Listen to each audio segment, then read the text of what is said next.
that's something where we can work together. You know, if that's what stops them providing a local service, then yes, surely we can help with that. So I think this is a very positive step forward, as long as it is geared towards making sure, and I think it does look as if it is, geared towards making sure that our residents have good access to local health services. The points about public health are well made. That is very much our brief, and it's something I think has been pointed out by previous speakers very effectively, that we do very well. But that is important, but it's in addition to the emergency and the bigger services that you might need, the frontline services.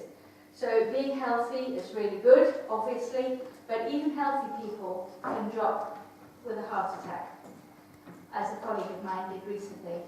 So you still need both. And I wouldn't want anybody, and I don't think they do from this, but I'm just being sure that nobody gets the idea that we're going to say, instead of providing your local health service, we're going to suggest you go for a walk, because that's not what this is about.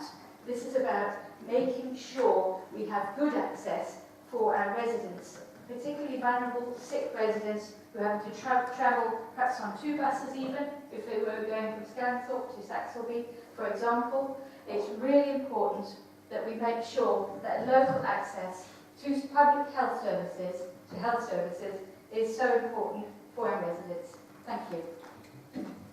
Councillor Kendrick. Thank you, Chairman. I thought I'd say a few words as I realise, coincidentally, it's exactly 2 years ago today that I retired from working in the NHS after 33 years service, so I thought I might say 1 or 2 words. I think one of the things that struck me about the motion is its desire to link things together. And I think the important thing is with the NHS plan that was just announced not long ago, there are a number of strands in the plan that have close links with local government and district councils and county councils. And I think that's important to remember, that we've heard already the emphasis on health promotion, and that's very important because we need to reduce demand on acute hospital care as much as possible. And if that can be prevented through primary care and other means, I think that's very appropriate. There is obviously a green paper to come out, which there's been some things going on in the government which seem to delay that.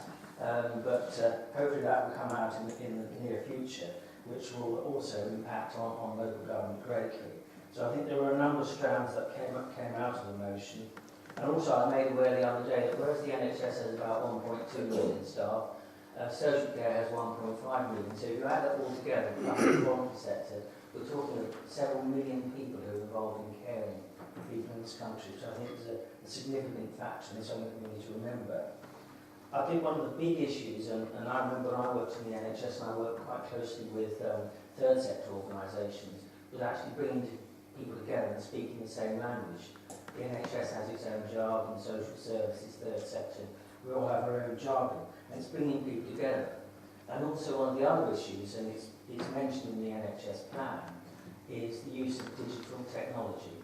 The NHS is quite far behind on that, using fax machines and things like that. And it's speaking across services. Because very often, when things go wrong and they hit the headlines, when you delve down into why something's gone wrong, it's very often a breakdown of communication. Sometimes within an NHS trust, or more likely between the NHS trust and staff in another organisation. And I think that's something that needs to be sorted out, and hopefully through the NHS plan that will happen. So I'm fully supportive of Councillor Carrington's motion. I think it's an excellent plan that we work together and we encourage close cooperation between the myriad of organisations, as he mentioned. They're all involved, hopefully with one aim, which is to improve the health of people in the district. Councillor Van Winkler. Thank you, Chairman. I do very much welcome this motion and thank Councillor for bringing it forward.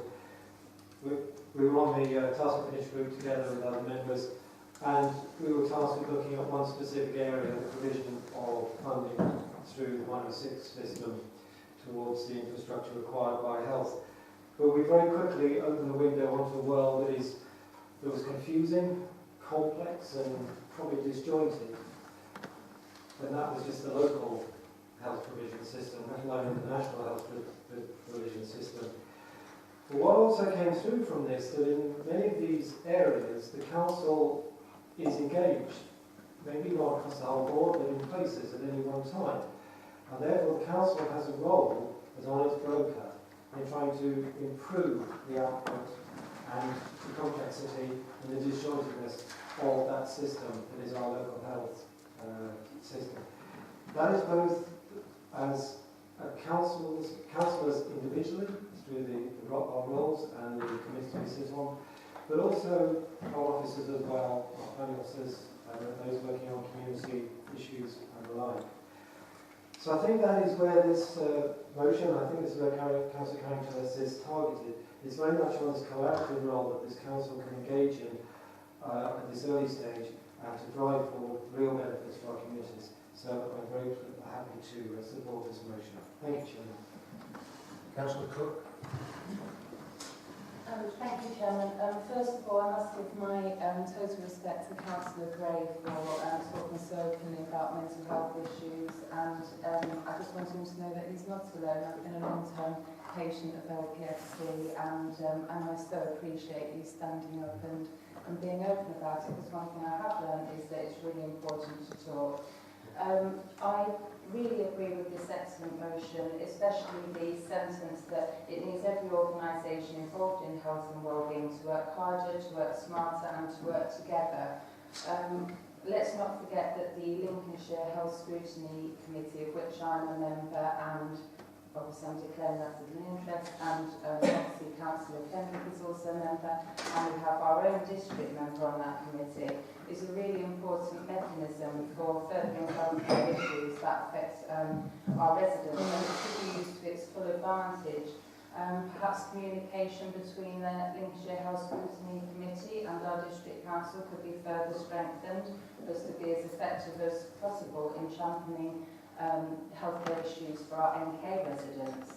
I think we must be careful not to duplicate efforts as well. I know Councillor Carrington mentioned the CCGs, and they are regular guests, if you like, invitees to the Health Scrutiny Committee, and also about campaigning for Grantham Hospital, which Councillor Carrington mentioned.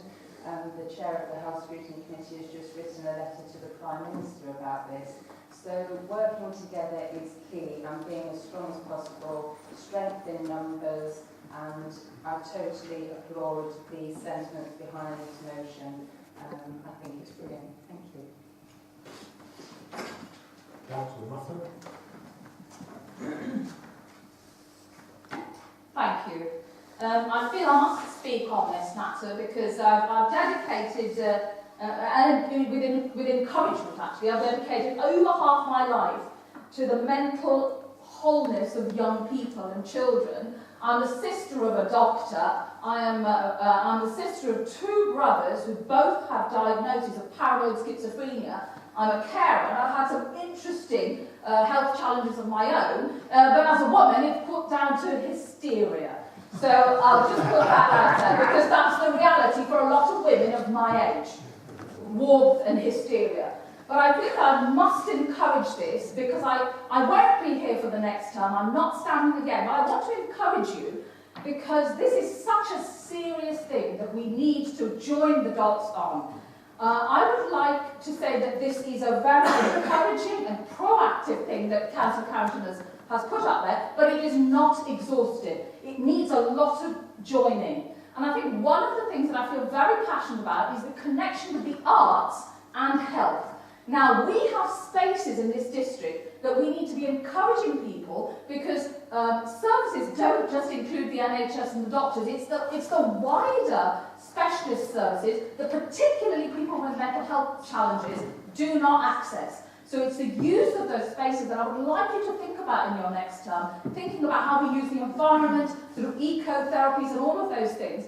But the NHS is the very tip of that iceberg, the stuff that happens underneath. How I have recovered from challenges has been the use of other things. So I think that I really want you to, if there's nothing else you hear from me, I want you to use your position over the next term to remember that the NHS is not just, it's the specialist services that tag on. And I know that's been mentioned, but it's really, really important from my perspective. With a starting point that is proactive, but it's not exhaustive. But thank you very much for hearing me anyway. Councillor Woodland.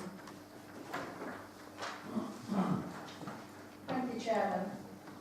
I too was on the task and finish group, and Councillor Lundgren has said a lot of what I was going to say, so I won't say it again.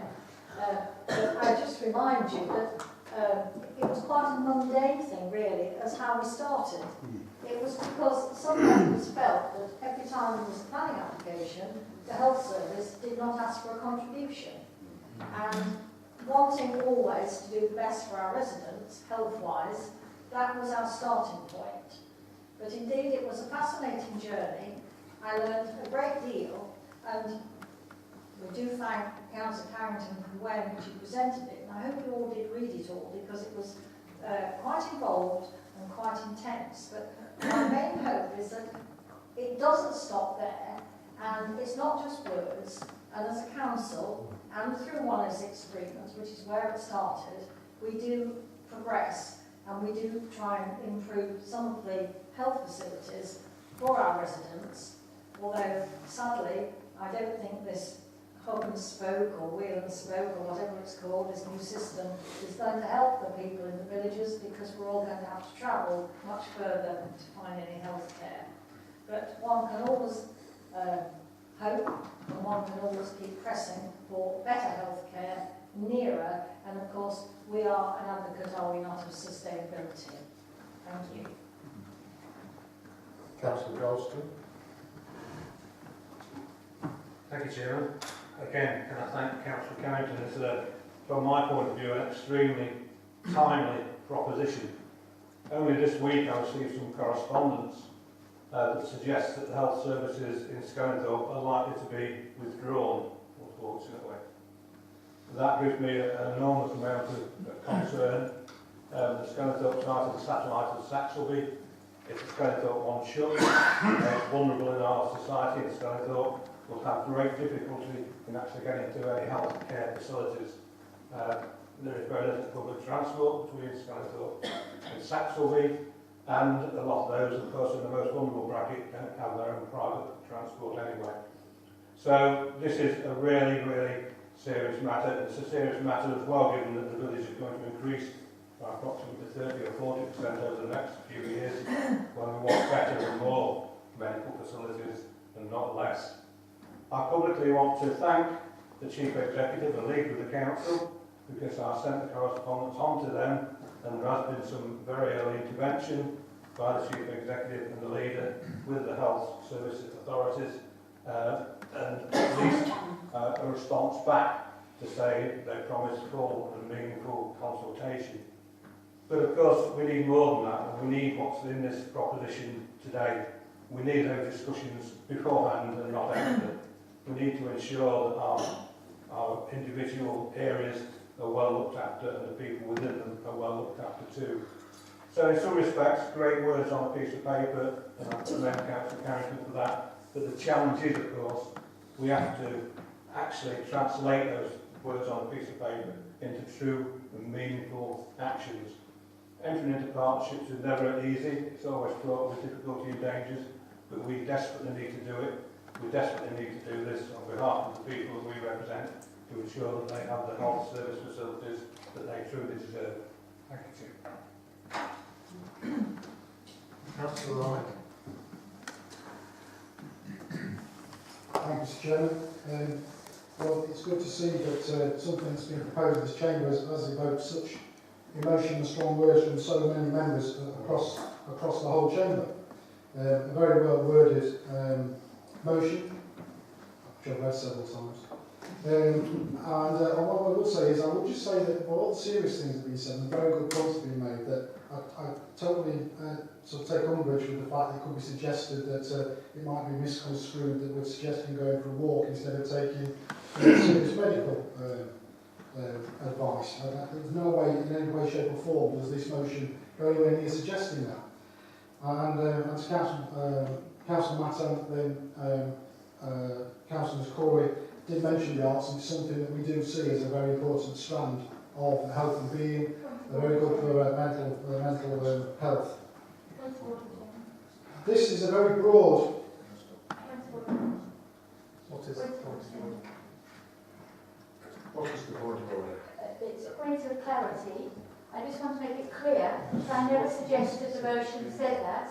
I want to make it clear, the point being that we are not about doing that. We're making sure that we provide public health service and health services. Thank you. I've been told that that really wasn't a point of order. And you should know those things. Karen. Continue, Mr. Chairman. Yes. Thank you. It is exclusive word in that it doesn't bind us when any direct form of action has been suggested. It's not exhaustive, it shouldn't be. And neither does it need to be a partnership. It's suggesting that we look to ways to work better. We took the steps, or very early steps, this last year, in that we took the unprecedented steps of deferring an application has been referred to, which gave the Chief Executive and myself the chance to speak with the CCG and to have an intervention in Williamson Hughes, which was to some extent successful. We have to say to some extent, because this is a complicated issue. We're dealing with a complicated organisation. We will never resolve everything, but we will try. As Councillor Dawson has said, we're facing issues in the north of the district.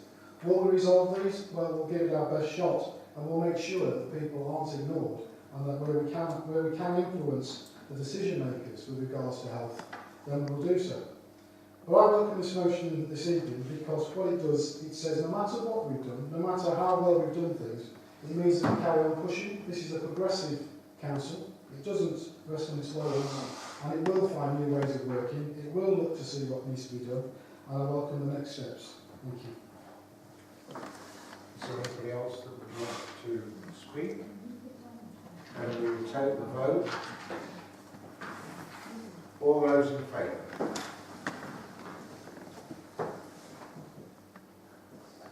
That's now, Mr. Chairman. Thank you very much. Item 7. Recommendations from the Executive Board on page 17 in relation to the NK Plan 2019-2022. I call on Richard Wright, the leader of the Council. Councillor Richard.